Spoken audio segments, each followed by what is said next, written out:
الحمد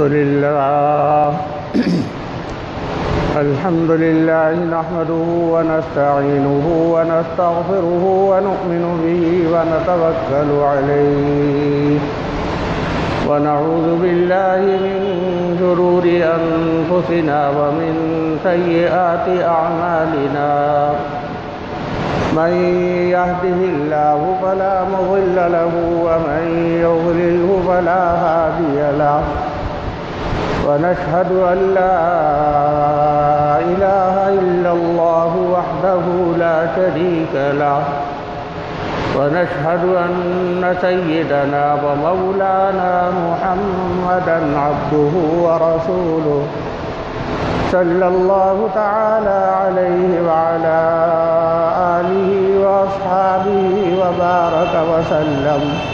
وبارك وسلم تسليما كثيرا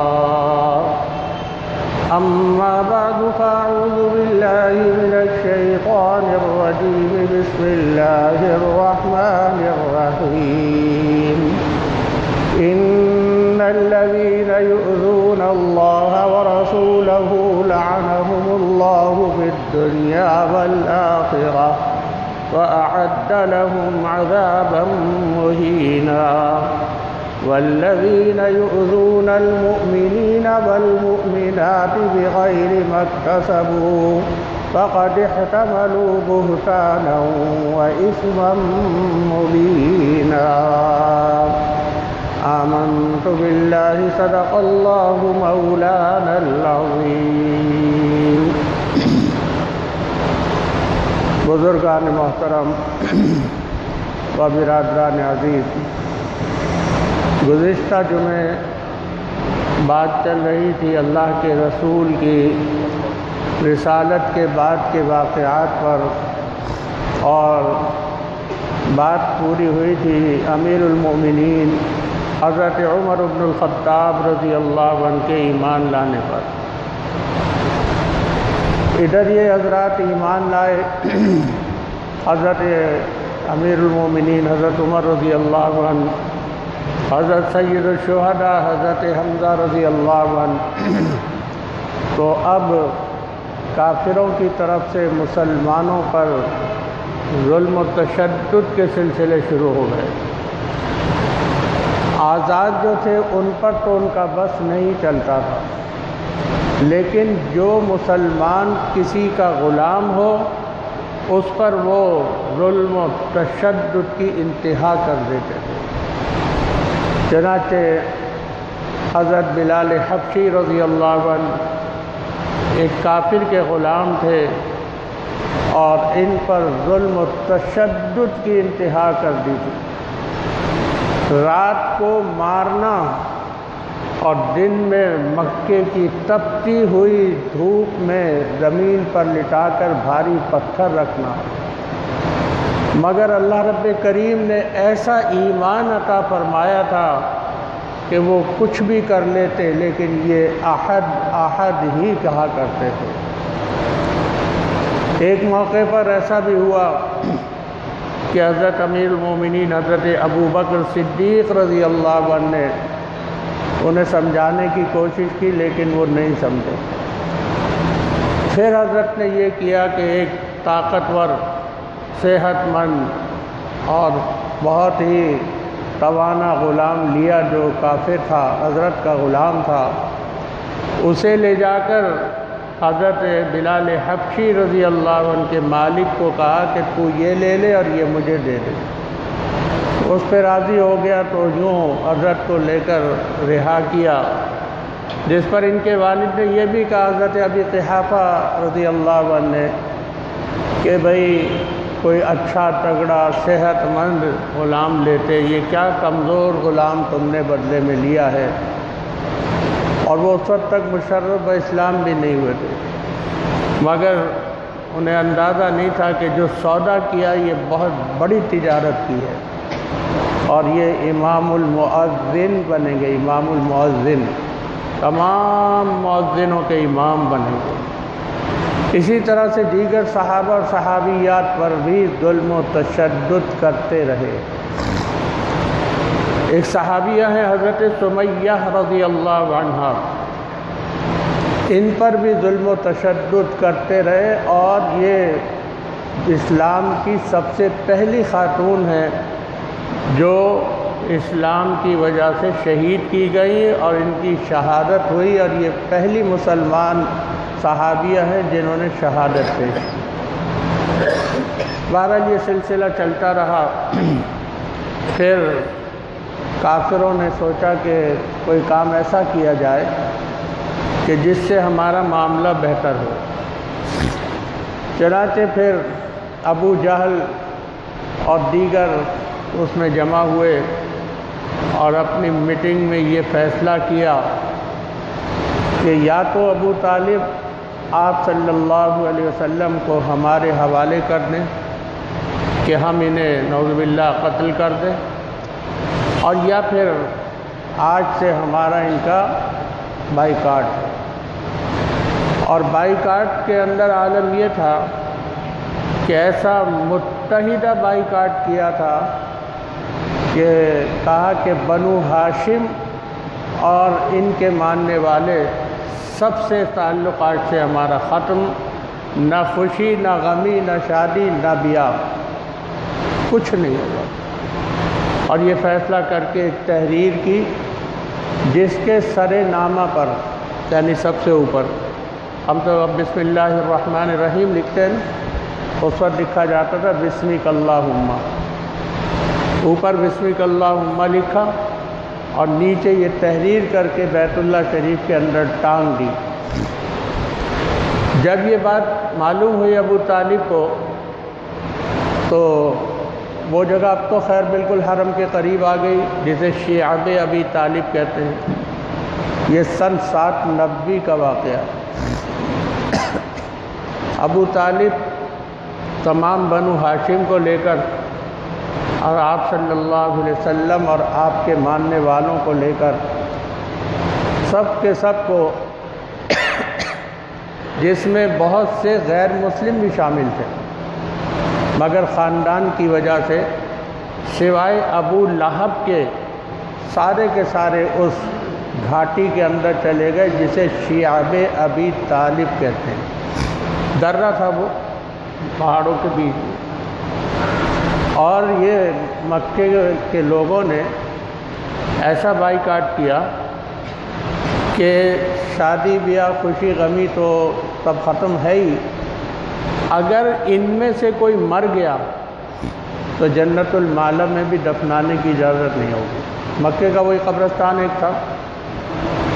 اور پھر ایسا واقعہ پیش آیا کہ اس دوران میں بعض صحابہ اور صحابیات کا انتقال بھی ہوا، تو آج وہ قبرستان موجود ہے، جانے والوں نے زیارت بھی کی ہوگی، اور اس کا نام ہے شبیکہ کا قبرستان۔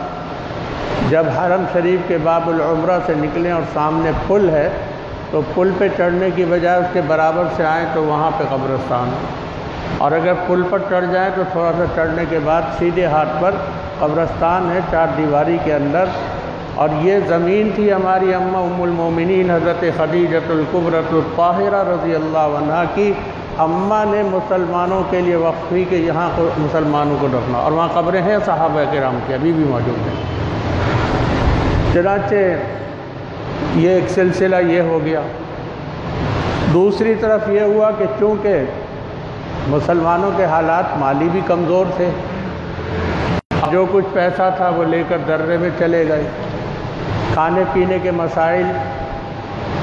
اب جب کوئی باہر سے تجارتی قافلہ آتا تو ابو لہب جا کر ان سے کہتا کہ دیکھو اس درے میں جو اللہ کے رسول کا نام لیتا اور کہتا کہ وہ یا ان کے جو ساتھی ہیں اگر سامان لینے آئے تو قیمت کئی گنا بڑھا کر بتانا، اور اگر تمہارا مال نہ بکے تو میں ذمہ دار ہوں، سب میں خریدوں گا۔ چنانچہ صحابہ کرام لینے کے لیے جاتے تو وہ اتنی قیمت بڑھا کر بتاتے کہ وہ بساط سے باہر ہوتی تھی، واپس آ جاتے تھے، اور یہ خوش ہوتا تھا۔ بچے بھوک سے بل بلاتے تھے، روتے تھے، اور یہ باہر کفار ہنستے تھے، خوش ہوتے تھے۔ ایک صحابی حضرت سعد ابن ابی وقاص رضی اللہ عنہ فرماتے ہیں کہ ایک رات کا واقعہ ہے، میں پیشاب کرنے کے لیے جا رہا تھا، میرا پیر کسی گیلی چیز پر پڑا، میں نے اٹھا کر منہ میں ڈالی اور نگل لی، آج تک نہیں پتہ وہ کیا چیز تھی۔ اور فرماتے ہیں کہ ایک مرتبہ مجھے رات کے وقت اونٹ کی کھال کا ٹکڑا ملا، میں اسے اٹھا لایا، دھو کر اس کو جلایا، جلا کر اس کو پیس کر پانی کے ساتھ پھینک دیا اور 3 دن اس پر گزارا کیا میں نے۔ ہماری بڑی اماں کے بھانجے ہیں حضرت حکیم ابن حزام رضی اللہ عنہ، یہ اونٹ پر غلہ لاد کر اپنے غلام کے ساتھ درے میں ہکا دیا کرتے تھے۔ ایک مرتبہ حضرت حکیم ابن حزام رضی اللہ عنہ غلے کا اونٹ لے جا رہے تھے، ابو جہل آ گیا اور آ کر انہیں برا بھلا کہنے لگا۔ چنانچہ ابھی یہ بات ہو ہی رہی تھی کہ ادھر سے ابو البختری آ گیا، یہ بھی کافر تھا۔ جب اس نے یہ بات سنی تو ابو جہل سے یہ کہا کہ اگر کوئی شخص اپنی خالہ کے لیے کوئی چیز بھیج رہا ہے تو تجھے کیا اعتراض ہے؟ خالہ بھانجے کا معاملہ ہے نا، بھانجا اپنی خالہ کے لیے بھیج رہا ہے۔ تو ابو جہل نے ابو البختری کو بھی برا بھلا کہا، کیونکہ وہ تو اپنے گھمنڈ میں تھا۔ ابو البختری کے ہاتھ میں ہڈی تھی جانور کی، اور انہوں نے سر پہ دے ماری ابو جہل کے، اس کا سر پھٹ گیا۔ اسے سر پھٹنے کا غم نہیں تھا، غم اس بات کا تھا کہ درے میں سے کھڑے ہوئے سید الشہداء حضرت حمزہ رضی اللہ عنہ یہ تماشا دیکھ رہے ہیں کہ کتنی ذلت اور رسوائی اٹھانی پڑی۔ بہرحال یہ کہنے کو تو میں بھی کہے جا رہا ہوں اور آپ بھی سنے جا رہے ہیں، لیکن یہ وقت جس طرح گزارا ہوگا انہوں نے، یہ انہی کو پتہ ہے، کوئی معمولی بات نہیں ہے۔ حتیٰ کہ گزرتے گزرتے سن 790 سے 10 ہو گئے، 3 سال کا عرصہ گزر گیا، اسی طرح پریشان بھوکے پیاسے۔ چنانچہ سن 1090 جب شروع ہوا تو پھر آسانی کا وقت شروع ہوا۔ ایک کافر نے، ابو البختری نے ایک اور سے کہا کہ بھئی یہ تو بات اچھی نہیں ہے کہ ہم کھائیں پئیں عیش کریں سب کچھ کریں اور یہ بنو ہاشم یہ پریشان حال رہیں، یہ تو زیادتی کی بات ہے۔ تو دوسرا کہنے لگا کہ میں کیا کروں، میں تو خود نہیں چاہتا کوئی ساتھ دے۔ میں کہا بات کرتا ہوں یوں۔ پھر وہ عتبہ کے پاس گیا، اس سے بات کی، یوں کر کے 5 آدمی جمع ہو گئے کہ ہم صبح بات کریں گے اس موضوع پر اور اسے ختم کرائیں گے۔ جب صبح ہوئی تو پھر مجلس لگی، ابو جہل بھی تھا اور بھی تھے۔ پھر اس پر ابو البختری بولا کہ یہ جو بنو ہاشم سے قطع تعلق کیا گیا ہے یہ اچھا نہیں ہے اور ہم اس بات پر راضی نہیں۔ جب یہ بولا تو دوسرا بولا کہ ہاں جب یہ بنا تھا عہد نامہ ہم جب بھی راضی نہیں تھے۔ پھر تیسرا، پھر چوتھا اور 5واں۔ اب جب مجلس میں ایک کر کے ایک بولنے لگے تو ابو جہل کہنے لگا یہ تو لگتا ہے رات کا طے شدہ معاملہ ہے کہ رات کو طے ہوا ہے اور صبح سارے بول رہے ہیں۔ پھر ایک نے کہا کہ یہ بتاؤ کہ اگر جو واقعہ بنو ہاشم کے ساتھ ہوا ہے ابو جہل کے ننیال یا ددیال کے ساتھ ہوتا تمہارا ساتھ دیتا ہی ہے؟ کبھی نہیں ساتھ دیتا۔ یہ تو چونکہ معاملہ ہی خاندانی الگ ہے بنو ہاشم کا، اس وجہ سے یہ زیادہ چیخ پکار کر رہا ہے۔ ادھر تو یہ معاملہ ہوا۔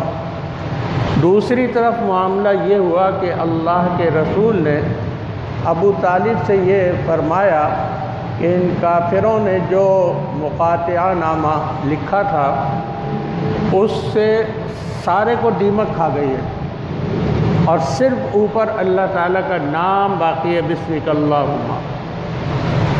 ابو طالب نکلے اور ان کے کافروں کے مجمع میں پہنچ گئے اور پہنچ کے کہا کہ میرے بھتیجے نے کبھی جھوٹ نہیں بولا، سب جانتے ہیں صادق ہے، امین ہے، آج اس نے ایسی بات کہی ہے، اگر اس کی بات سچی ہوئی تو آج سے یہ معاملہ ختم ہے، اور اگر جھوٹی ہوئی تو میں اسے تمہارے حوالے کر دوں گا، جو چاہے کرنا۔ یہ بات طے ہو گئی۔ بیت اللہ شریف کے اندر گئے، جب اتارا تو دیکھا کہ سارے کا سارا معاہدہ نامہ کیڑا کھا چکا ہے، صرف اللہ کا نام باقی۔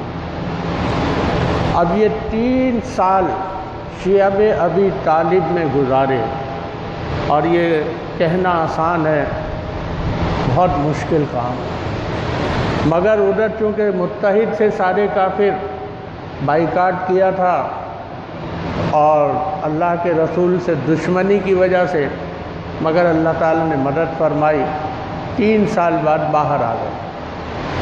سن 1090 شروع ہوا اور کچھ ماہ ہی گزرے تھے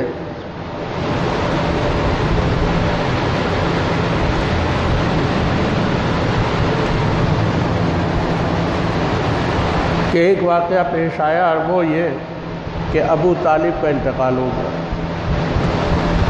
تو یہ 2 آدمی تھے خاص طور پر، ایک ابو طالب آپ کے لیے بڑی ڈھارس بنے ہوئے تھے اور آڑ، اور بہت حمایت کرتے تھے، اور دوسری بڑی اماں ہماری ام المومنین حضرت خدیجۃ الکبریٰ الطاہرہ رضی اللہ عنہ، اور یہ اماں ایک ہی تھی۔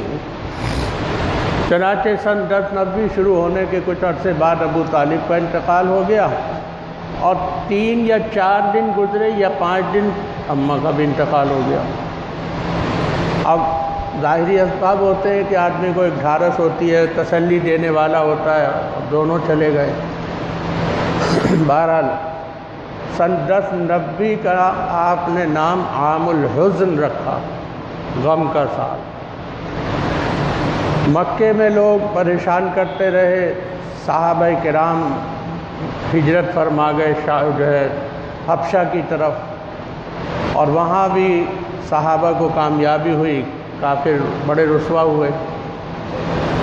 پھر اللہ کے رسول نے یہ سوچا کہ چلو یہ مکے والے تو نہیں مانتے، باہر کوشش کروں۔ آپ طائف تشریف لے گئے۔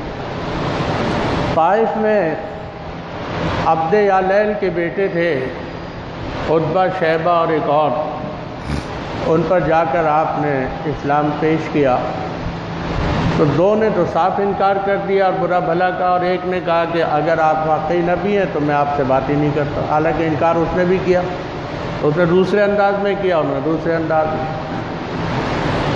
اور اس کے بعد انہوں نے اوباش لڑکوں کو ساتھ لگا دیا۔ جب آپ طائف تشریف لے گئے تو حضرت زید ابن حارثہ رضی اللہ عنہ کو ساتھ لے گئے۔ طائف جو ہے یہ مکے سے کچھ فاصلے پر ہے، اور بڑا ٹھنڈا علاقہ ہے، یعنی مکہ مکرمہ کو دیکھیں اور طائف کو دیکھیں تو زمین اور آسمان کا فرق ہے۔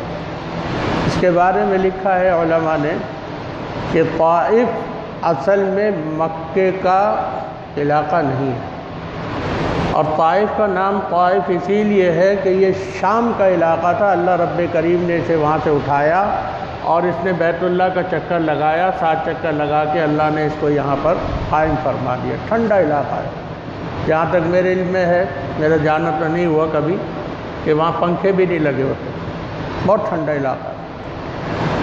تو آپ کے پیچھے وہ باش لگا دیے، وہ پتھر مارتے تھے، جب آپ تھک کے بیٹھ جاتے تو پھر آ کے بازو پکڑ کے اٹھاتے، پھر پتھر مارتے، ہنستے۔ آگے آپ بڑھے تو عتبہ اور شیبہ بیٹھے دیکھ رہے تھے، ان کے غلام تھے حضرت عداس رضی اللہ عنہ، ان سے کہا کہ جا کر انہیں انگور پیش کرو اور کہو کہ کچھ ضرور کھائیں۔ حضرت عداس رضی اللہ عنہ آئے اور انگور کا تشت پیش کیا، کھائیے۔ آپ نے بسم اللہ الرحمن الرحیم پڑھ کے جب انگور توڑا تو وہ حضرت عداس حیران ہو گئے، کہا کہ یہاں پر یہ اللہ کا نام لینے والا تو کوئی بھی نہیں ہے، آپ کون؟ آپ نے فرمایا میں اللہ کا رسول ہوں۔ تو حضرت عداس سے پوچھا آپ کہاں کے رہنے والے؟ کہا کہ میں نینوا کا رہنے والا ہوں۔ آپ نے فرمایا جہاں پر میرے بھائی حضرت یونس علیہ السلام آئے تھے، آپ کیسے جانتے ہیں؟ انہیں کہا وہ میرے بھائی تھے، وہ بھی نبی، میں بھی نبی۔ چنانچہ حضرت عباس نے آپ کی پیشانی مبارک کو بوسہ دیا، ہاتھوں کو بوسہ دیا، اور حضرت نے کچھ انگور نوش فرمائے۔ آج بھی طائف میں اس جگہ جہاں یہ باغ تھا، باغ بھی ہے، اور وہاں ساتھ میں حضرت عباس رضی اللہ عنہ کے نام سے مسجد بھی ہے، اور حضرت عباس اسی وقت مشرف باسلام بھی ہو گئے۔ جب واپس آئے تو ان کا جو مالکان تھے عتبہ اور شیبہ، انہوں نے کہا کہ یہ کیا کیا تم نے؟ تو کہا یہ اللہ کے رسول ہیں۔ کہا کہ دیکھو یہ تمہیں گمراہ نہ کرتے، اور تم اپنا مذہب، کیونکہ وہ نصرانی تھے، کہیں تم دھوکے میں آ کے اپنا باپ دادا کا مذہب نہ چھوڑ دو۔ بہرحال آپ آگے بڑھے، وہاں بیٹھ کر اللہ رب کریم سے دعا مانگی، اپنی کمزوری کا اظہار کیا، اور اللہ سے یہ درخواست کی کہ یا اللہ مجھے ایسے لوگوں کے حوالے مت کرنا۔ اور یہ دعا فرما کر آپ فارغ ہوئے تو اچانک آپ کے سر پر ایک سایہ سا محسوس ہوا۔ دیکھا تو حضرت جبرائیل امین علیہ السلام ہیں، اور سلام کرا، اور سلام کے بعد کہا کہ اللہ تعالیٰ نے آپ کے پاس ملک الجبال کو بھیجا ہے، پہاڑوں کے بادشاہ، جو پہاڑوں کو سنبھالتے، پہاڑوں والے فرشتے کو۔ اتنے میں وہ حاضر ہوئے اور سلام کیا اور کہا حضرت میں ملک الجبال ہوں، پہاڑوں پر جو میرا کام ہے وہ ذمہ داری میں پوری کرتا ہوں، وہ فرشتہ ہوں، آپ جو حکم فرمائیں میں وہ کروں گا، اگر آپ حکم دیں تو میں دونوں پہاڑ ملا دوں، تب اتساع کے برابر ہو جائیں گے۔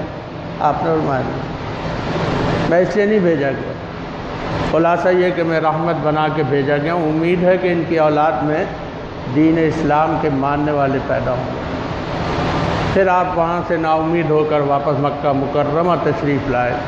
یہاں پہ ایک مسئلے کی وضاحت کر دوں، اب حکومت سعودیہ نے عمرے پر جانے والوں کو طائف جانے کی اجازت بھی دے دی ہے، اور 2-3 سال سے خوب حاجی جا رہے ہیں، عمرے والے بھی جا رہے ہیں، مگر ایک مسئلہ جو نہ جانے والوں کو پتہ ہوتا ہے نہ وہاں سے لے جانے والے بتاتے ہیں، وہ یہ ہے کہ جو شخص بھی طائف جائے گا، مرد ہو یا عورت، واپسی میں عمرہ کرنا لازم ہے، بغیر احرام کے آنا جائز نہیں ہے، کیونکہ یہ میقات سے باہر ہے، اور بے شمار حجاج اور معتمرین بغیر عمرے کی نیت کے آتے ہیں، اور عمرہ ان کے ذمے واجب رہتا ہے، دم بھی ہو جاتا ہے، گناہ گار بھی ہوتے ہیں، لیکن وہ تفریح کے طور پر کہ جی بس طائف دیکھنا ہے اور وہاں پر مسجد دیکھنی ہے، وہ مقام دیکھنا ہے،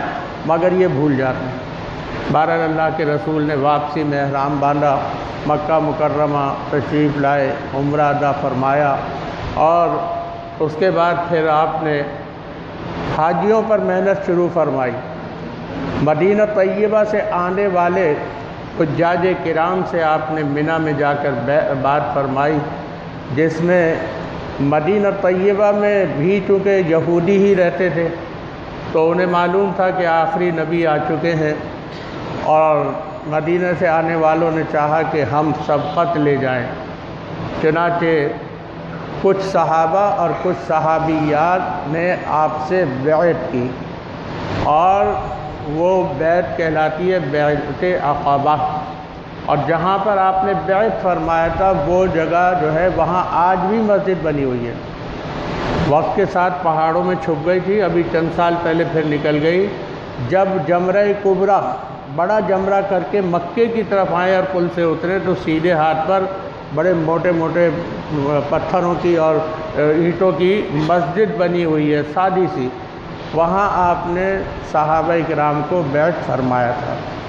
1 سال لگ بھگ 11 افراد تھے، دوسرے سال پھر اور بڑھ گئے، اور پھر کیونکہ بات کو سمیٹنا ہے، پھر آگے اس کو ختم کرنا ہے معاملے کو، تو صحابہ کرام سے بیعت لی، اور پھر صحابہ کرام نے عرض کیا کہ حضرت آپ مدینہ طیبہ تشریف لے آئیں، تو آپ کے چچا بھی تھے حضرت عباس رضی اللہ عنہ، انہوں نے فرمایا کہ تم کیا سمجھ رہے ہو، انہیں مدینہ طیبہ بلا تو رہے ہو، لیکن تمہیں پتہ ہے پورے مکے سے دشمنی مول لوگے تم، اور ایسا نہ ہو کہ کہیں ایسا موقع آئے اور تم میرے بھتیجے کو اکیلا چھوڑ دو۔ تو ان جانثاروں نے جو جواب دیا فرمانے لگے کہ ایسا نہیں ہو سکتا، جب تک ہمارے اندر جان ہے، دم میں دم ہے، کوئی کافر ان تک نہیں پہنچ سکتا۔ وہ ایک الگ بات ہے کہ ہم ہی ختم ہو جائیں۔ پھر انہوں نے ایک اور بات کہی، کہا کہ حضرت اس سے تو مطمئن ہو جائیں کہ ہم آپ کو چھوڑ دیں گے، مگر یہ فرمائیے کہ اگر کل مکہ فتح ہو جاتا ہے تو کہیں آپ تو ہمیں نہیں چھوڑ کر آ جائیں گے؟ کہ کل کو مکہ فتح ہو گیا تو آپ فرمائیں بھائی میں واپس جا رہا ہوں۔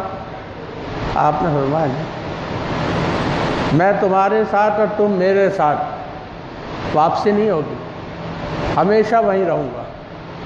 چنانچہ یہ معاملات ہوئے۔